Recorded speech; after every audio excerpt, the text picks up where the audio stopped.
नमस्कार दोस्तों, मैं हूं अनजान, आपका नया साथी। मैं आपके लिए एक ऐसी कहानी लेकर आया हूं जिसे सुनकर आपको डर का एहसास होने वाला है।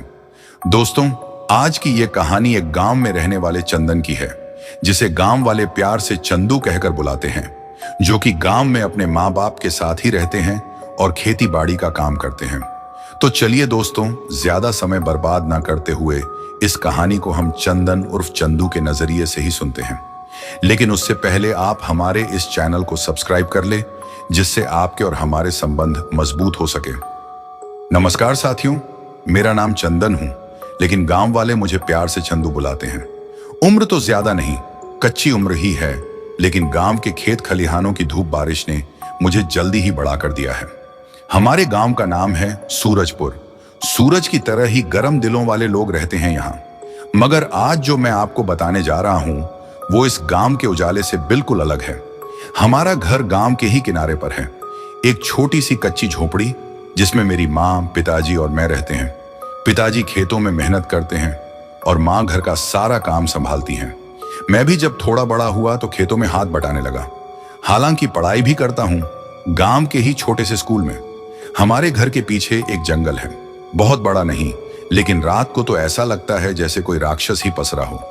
पेड़ों की डालियां उलझी हुई हैं, जैसे किसी की उंगलियां पकड़ रही हों। और हाँ, एक छोटी सी नदी भी है जो जंगल से होकर गुजरती है। कहते हैं बारिश के दिनों में उस नदी में कुछ अजीब सी आवाजें आती हैं, लेकिन मैं तो कभी नहीं गया हूं, डर लगता है। अब मैं आपको वो बात बताऊंगा जो आज तक किसी को नहीं बताई। एक रात की बात है, बहुत ही डरावनी रात। वो रात काफी अंधेरी थी, आसमान में बादल छाए हुए थे, चांद का कोई नामो निशान नहीं था। मैं उस रात खेतों में काम कर रहा था। पिताजी ने कहा था कि कल सुबह बाजार जाना है, इसलिए कुछ सब्जियां तोड़नी हैं। मैं अकेला ही खेत में था। चारों तरफ सन्नाटा छाया हुआ था, सिवाय हवा के जो पेड़ों की डालियों को हिला रही थी। तभी मुझे लगा जैसे कोई मेरी ओर आ रहा है।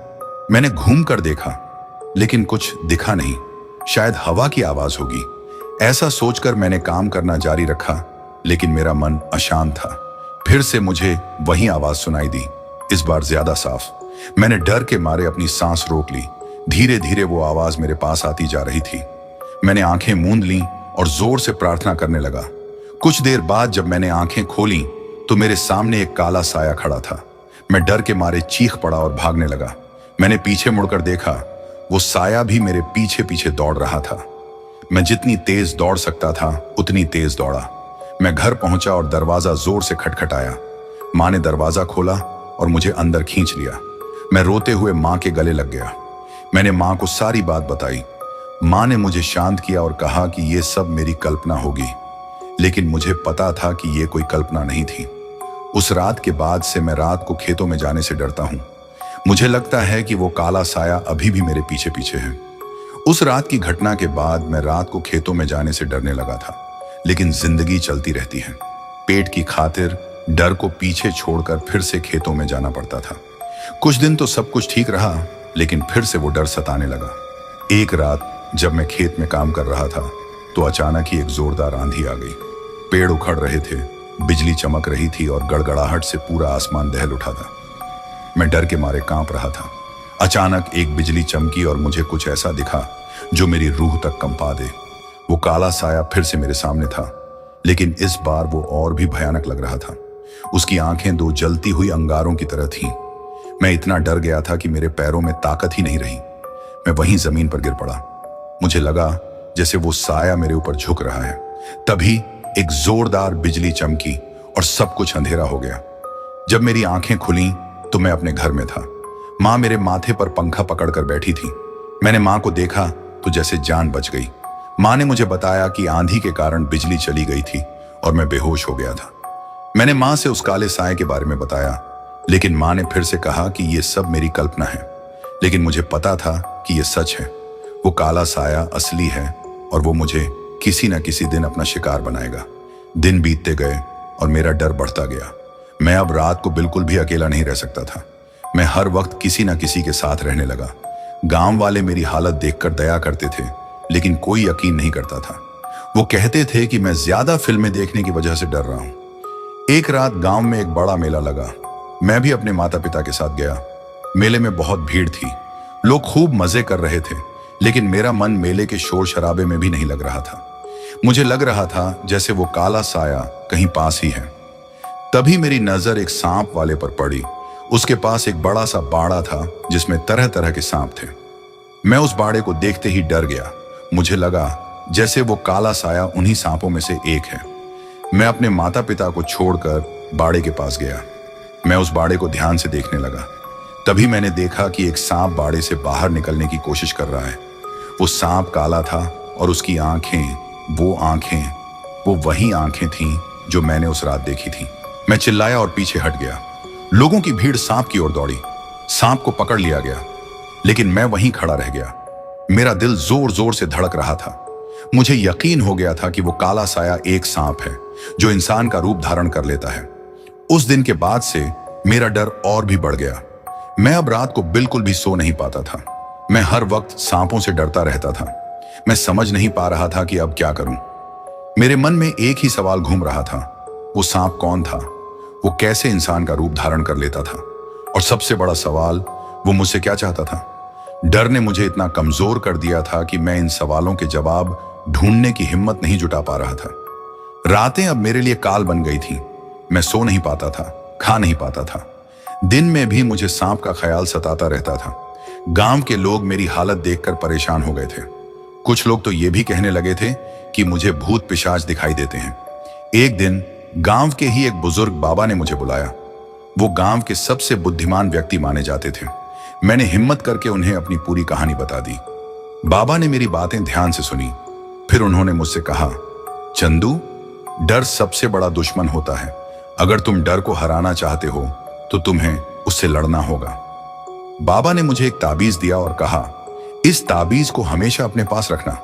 यह तुझे कुछ हद तक सुरक्षा देगा, लेकिन सबसे जरूरी बात यह है कि तुझे अपने डर पर काबू पाना होगा। बाबा की बातों ने मुझे थोड़ी हिम्मत दी।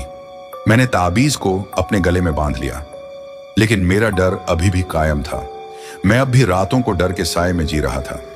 बाबा के ताबीज ने मुझे थोड़ी हिम्मत तो दी, लेकिन मेरा डर पूरी तरह खत्म नहीं हुआ था। रातें अब भी मेरे लिए काल बनकर आती थीं। मैं हर रात नींद की कैद में ही डरावने सपने देखता था। सांप, अंधेरा, वो काला साया, सब कुछ मुझे सताता रहता था।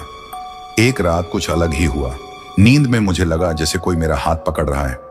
मैं डर के मारे उछल पड़ा, लेकिन जब मैंने आंखें खोली तो कुछ नहीं था। बस एक हल्की सी ठंडी हवा का एहसास हुआ। अगली रात भी यही हुआ। मुझे लगा जैसे कोई मेरे बिस्तर के पास खड़ा है। मेरी सांसें रुक रुक कर आ रही थीं। मैं डर के मारे पागल हो जाता था, लेकिन फिर से कुछ नहीं होता था। तीसरी रात जब मुझे वही एहसास हुआ तो मैंने हिम्मत जुटाकर आंखें खोली, और तब मैंने देखा जो मैंने सोचा भी नहीं था। मेरे बिस्तर के पास खड़ी थी एक औरत। वो बहुत ही सुंदर थी, लेकिन उसकी आंखें, वो वही आंखें थीं जो मैंने उस काले साए की देखी थी। मैं चीख पड़ा। औरत मुझ पर हंसने लगी। वो हंसी इतनी डरावनी थी कि मैं बेहोश हो गया। जब मैं होश में आया तो मैं अस्पताल में था। माँ मेरे पास रो रही थी। पता चला कि मैं 3 दिन से बेहोश था। डॉक्टरों ने कहा था कि मुझे बहुत ज्यादा तनाव हो रहा है। मुझे समझ नहीं आ रहा था कि क्या हो रहा है। वो औरत कौन थी? क्या वो भी उसी सांप का रूप थी? और सबसे बड़ी बात, वो मुझसे क्या चाहती थी? अस्पताल से घर आने के बाद भी मेरी हालत कुछ ठीक नहीं हुई। दिन रात एक ही सवाल मुझे सता रहा था, वो औरत कौन थी? वो सांप से क्या संबंध रखती थी? और सबसे डरावनी बात, वो मुझसे क्या चाहती थी? मैंने बाबा से मिलने का फैसला किया। शायद वो मुझे कुछ बता सकें। जब मैं उनके पास पहुंचा तो उनकी आंखों में एक अलग ही चमक देखी। उन्होंने मेरी हालत देखी और मुस्कुरा दिया। चंदू, उन्होंने कहा, तुम एक खतरे में हो। वो जो तुम्हें दिख रही है वो कोई इंसान नहीं है। वो एक प्रेत है, एक सांप की आत्मा जो इंसान का रूप धारण कर सकती है। मेरी रूह कांप उठी। मैं डर से कांपने लगा। बाबा ने आगे कहा, वो तुम्हारी जान लेना चाहती है। वो तुम्हें अपने साथ ले जाना चाहती है। लेकिन डर मत चंदू, मैं तुम्हें बताऊंगा कि कैसे उससे बचा जा सकता है। बाबा ने मुझे एक लंबी कहानी सुनाई हमारे गांव के इतिहास के बारे में। उन्होंने बताया कि बहुत पहले इस जंगल में एक सांप की पूजा होती थी। उस सांप को बहुत शक्तिशाली माना जाता था, लेकिन एक दिन एक साधु ने उस सांप को मार दिया था। तब से उस सांप की आत्मा इस जंगल में भटक रही है। बाबा ने कहा कि वो औरत उस सांप की ही आत्मा है। वो मुझे अपने शिकार के रूप में देख रही है, क्योंकि मेरा संबंध खेतों से है और खेत इस जंगल से जुड़े हुए हैं। लेकिन डर मत चंदू, बाबा ने फिर कहा, तुम्हारे पास अभी भी समय है। मैं तुम्हें एक मंत्र दूंगा। इस मंत्र का जाप करने से तुम उस प्रेत से बच सकते हो। लेकिन याद रखना, यह कोई आसान काम नहीं होगा। तुम्हें बहुत मेहनत करनी पड़ेगी। बाबा ने मुझे मंत्र सिखाया और कहा कि मुझे रोज सुबह और शाम इस मंत्र का जाप करना है। मैंने बाबा की बात मान ली। मुझ में अब कुछ भी करने की हिम्मत थी, क्योंकि मैं जानता था कि अगर मैंने ऐसा नहीं किया तो मेरी जान खतरे में होगी। बाबा के जाने के बाद मैं उस मंत्र का जाप करने लगा। दिन रात एक ही लय में मैं उस मंत्र को दोहराता रहा। शुरू में तो बहुत मुश्किल हुई। मन भटकता था, डर सताता था, लेकिन धीरे धीरे मुझे एक शांति मिलने लगी। मैंने ध्यान देना शुरू किया, अपने अंदर की शक्ति को खोजने लगा। मुझे लगा जैसे मेरे अंदर एक नई ताकत जाग रही है। वो काला साया, वो औरत, सब कुछ धुंधला पड़ने लगा था। एक रात कुछ अलग हुआ। मुझे नींद आ रही थी, लेकिन मैं मंत्र का जाप कर रहा था। तभी मुझे लगा जैसे कोई मेरा हाथ पकड़ रहा है। मैं डर गया, लेकिन इस बार मैंने आंखें नहीं खोली। मैंने मंत्र का जाप और तेज कर दिया। कुछ देर बाद वो हाथ हट गया। मुझे लगा जैसे मैंने जीत हासिल कर ली है। अगली रात भी वही हुआ, लेकिन इस बार वो हाथ ज्यादा जोर से पकड़ने की कोशिश कर रहा था। मैं डर गया, लेकिन मैंने हिम्मत नहीं हारी। मैंने मंत्र का जाप और जोर से किया। ऐसे ही कई रातें बीती। हर रात वो कोशिश करती थी मुझे अपने वश में करने की, लेकिन हर बार मैं मंत्र की शक्ति से उसका सामना करता था। धीरे धीरे मुझे लगने लगा कि मेरा डर कम हो रहा है। मैं अब रातों को इतना नहीं डरता था। एक रात एक अजीब सी शांति हुई। मुझे कुछ भी महसूस नहीं हुआ। वो हाथ, वो छुअन, सब कुछ गायब हो गया था। मुझे लगा जैसे मैंने जीत हासिल कर ली है। अगली सुबह जब मैं उठा तो मुझे लगा जैसे एक बोझ हट गया हो। मैं हल्का महसूस कर रहा था। मुझे अब डर नहीं लग रहा था। मैं खेतों में भी बिना डरे जा सकता था। मैंने बाबा के पास जाकर उन्हें बताया कि क्या हुआ। बाबा मुस्कुराए और बोले, तुमने बहुत अच्छा किया चंदू। तुमने अपने डर पर जीत हासिल कर ली है।